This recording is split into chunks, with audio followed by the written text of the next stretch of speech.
Applause entertainment நீலம் studios தயாரிப்பில் applause entertainment மற்றும் பாரஞ்சித் வழங்கும் மாரி செல்வராஜ் இயக்கத்தில் ரூம் நடிக்கும் வயசன் காலமடான் வெற்றி நடை போடுகிறது.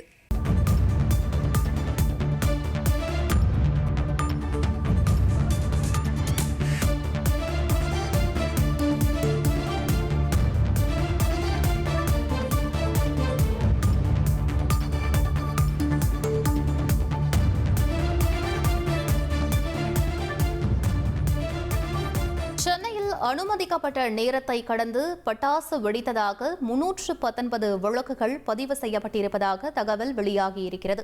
சென்னையில் நேற்று அனுமதிக்கப்பட்ட நேரத்தை கடந்து பட்டாசு வெடித்ததாக தற்போது 319 வழக்குகள் பதிவு செய்யப்பட்டிருக்கிறது.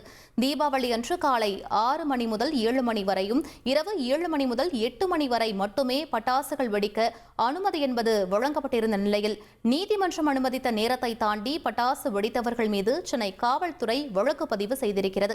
இதன் காரணமாக 319 வழக்குகள் பதிவு செய்யப்பட்டிருப்பதாக காவல்துறை தரப்பில் தெரிவிக்கப்பட்டிருக்கிறது. அண்மை செய்தியாக பார்த்துக் கொண்டிருக்கிறோம்.